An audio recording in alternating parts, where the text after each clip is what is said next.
Greetings everyone, I'm Dr. Wolf, and I just watched Non-Compete Clause.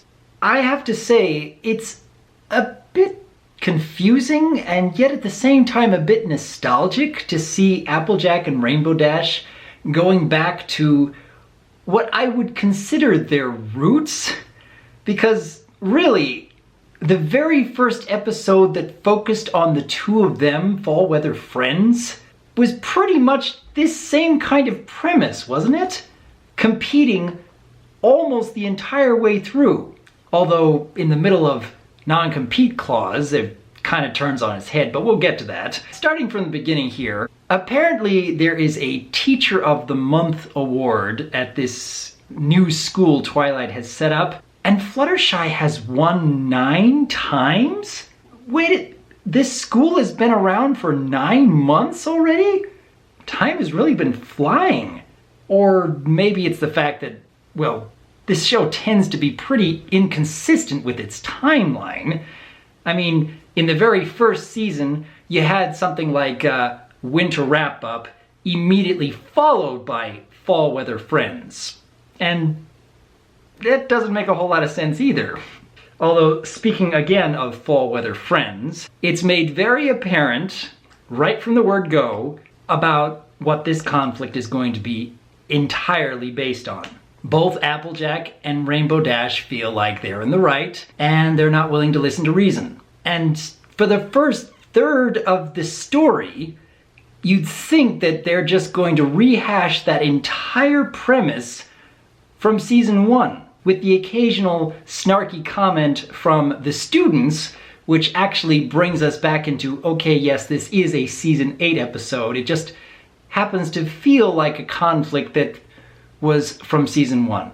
In parts, it almost feels like this was something that the writers had come up with way back in the day, but realized that they couldn't use it way back then because it was too soon after Fall Weather Friends. And it would be rehashing old ideas and people would pick up on it too soon. But then when it gets to the second third, and suddenly you realize, wait a second, they're going to turn it completely on its head and have Rainbow Dash and Applejack start agreeing with each other or giving in to each other's ideas and never making any real choices because of that. So yeah, I didn't see that part coming, but that kind of gets old pretty quick too because, like as the students say, they're going around in circles 5 times in a row on a nature walk. It's a good idea for a story, but I'm not entirely sure if the writers had a great idea about where to take it. I don't know, I'm a little torn on it because so much of it feels like exactly going through the Iron Pony competition and going through the race afterwards, way back in season 1, and you see moments that kind of make you feel nostalgic for the very first time you watch the show. And in that respect, yeah, I actually did appreciate some of that, trying to bring back some of that nostalgia. But I don't know if there was enough of a reason to base an entire episode on that. At least not yet. The way it wraps up in the end, it may have turned on its head again, but we'll get to that bit. First of all, in the beginning, there wasn't that much for the main 6 to do, aside from Pinky giving a complete vote of no confidence and saying a flower pot could really have more teamwork ability. A little harsh, don't you think? And yes, this is entirely in the spirit of what Applejack and Rainbow Dash do. It's been a long time since we've seen them this competitive, especially with each other, but it is staying in what we know about their characters. Putting them in the role of a teacher and trying to handle a field trip for students, yes, I could see potential with that.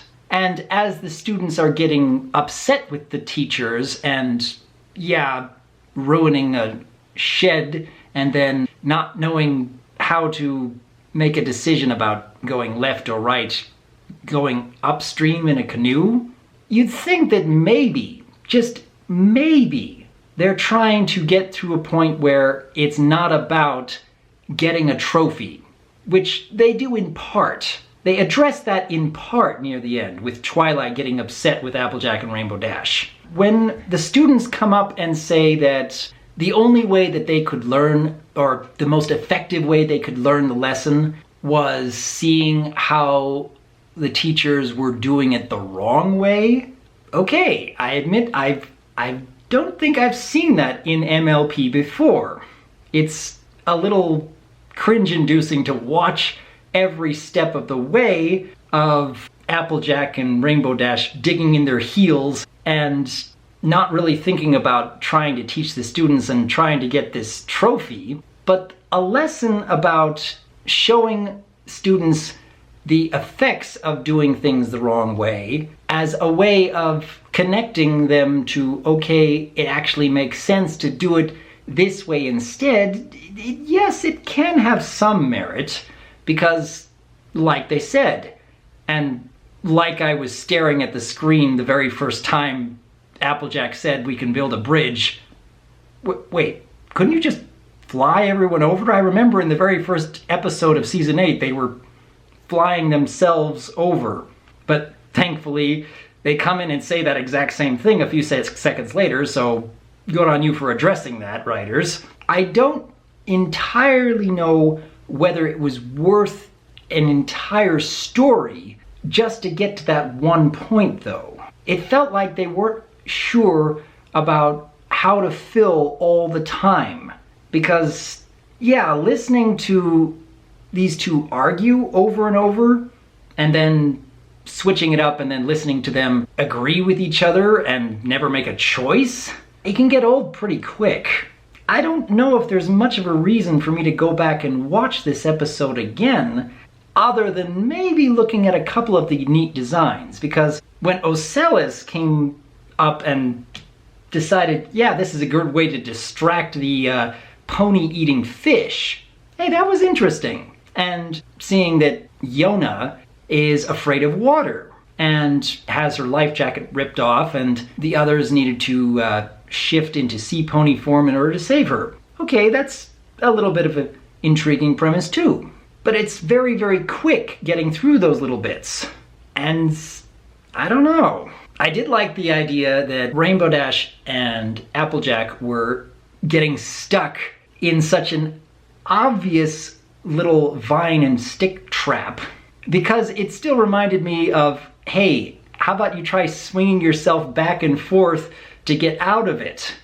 Make it a teamwork project that way. You know, like Pirates of the Caribbean Dead Man's Chest. Anyone else remember that? That would have been interesting. But no, instead it was more of a students need to come together and come up with an interesting plan on their own in order to break themselves out of it. I don't know. I think it would have been more interesting if both the teachers and the students could have come up with a plan in that moment, where the students could watch Applejack and Rainbow Dash trying to swing their way out of it and then come up with a plan on top of that. And I think it would have been slightly more effective that way, but I don't know. What do you guys think about that? Although one more little bit I wanted to mention. They set up in the very beginning that Fluttershy has been voted Teacher of the Month 9 times in a row. Did no one want to address why? I mean, you'd think that maybe the lesson could have revolved around, well, Applejack and Rainbow Dash just needed to swallow their pride and ask the students why Fluttershy keeps being their favorite, why she's been so effective. It could have been something. Instead of just being about the trophy, it's more about, hey, why is it that she keeps being picked for what she does? Maybe her gentler approach, rather than being so competitive, is the right approach. What did you guys think of it, though? In the end, I don't know if non-compete clause is an episode that I would feel much like going back to, because I didn't find that much that really drew me in, other than a couple of interesting designs and a couple of snarky comments. Any creature have a plan? Leave him hanging? And a bit of nostalgia for fall weather friends way back in season 1. But I don't think it really makes up for the fact that, again, I'm watching two characters that I've grown to enjoy over many seasons kind of go back to their old shtick for much of the episode, and yeah, the students staring at them kind of matches my feelings on the subject too. But you guys agree with that? Do you think that there's more that they could have done with this premise and how they resolved it at the end? Until next time, I am Dr. Wolf, and I look forward to hearing from you.